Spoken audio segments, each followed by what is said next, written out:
ইংরেজি অনুবাদ থেকেই আমি বাংলা করেছি, কারণ আমি তো না অরিজিনাল ইংরেজিতে লিখে আচ্ছা এই নোটস আচ্ছা, তাহলে তো মানে একেবারে হ্যাঁ, অরিজিনাল হ্যাঁ, ল্যাঙ্গুয়েজ হ্যাঁ। থেকে অনুবাদ করার সৌভাগ্য হয়েছে আমার।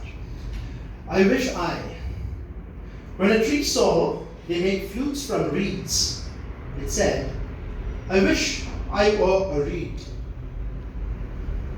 অনুদিত কবিতাটি বাংলায়, আহা আমি যদি। গাছ যখন দেখলো বাঁশের কঞ্চি কেটে বাঁশি বানানো হয়, সে বলল, আহা আমি যদি কঞ্চি হতেন। আমি একটা কবিতা, ওর কবিতাগুলো পড়লে আমরা পড়তে গিয়ে তো কবিকে চেনা যায়, কবিকে ফিল করা যায়। ওরা তো ওই যুদ্ধ বিধ্বস্ত, এবং আগের বার এসেছিল আমাদের এখানে। ওর বাবা মা এক শহরে, ওর ফ্যামিলি আরেক শহরে। ও বললো আমি 35 বছর আমার বাবা মার কাছে যেতে পারিনি যুদ্ধের জন্য। ওই যুদ্ধ চলছে ওই সিরিয়া থেকে ওই অঞ্চল, ওই যে কারণে ওর কবিতাতে এই প্যাশনটাই থাকে। আমাদের আরেকজন কবি এসেছেন ইরাক থেকে, মুনিয়া মালফাকার। উনিও সেই গালফ ওয়ারের টাইম থেকে দেশ ছাড়া, এবং উনি বিদেশে একটা, উনি ডেনমার্কে থাকেন, এবং উনি he has developed a refugee poets organization. এবং ওনারা যে উনি যেখানেই যান উনি এখন বলেন আমি I am refugee poet.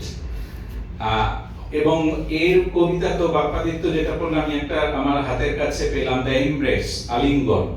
When the two lovers heard the fighter planes roar, they embraced each other. When the sound approached more, they embraced each other more. When the bombing and destruction began, they embraced each other tightly. Now they stand in an embrace in eternity.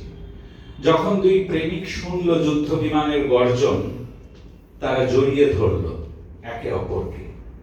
যখন শব্দ আরো কাছে এলো, তাদের আলিঙ্গন হলো আরো নিবিড়। যখন বোমা পড়লো, ধ্বংস নেমে এলো চারিদিকে, তারা আরো শক্ত করে জড়িয়ে ধরল নিজেদের। এভাবেই এখনো তারা দাঁড়িয়ে আছে একটা চিরন্তন আলিঙ্গনে।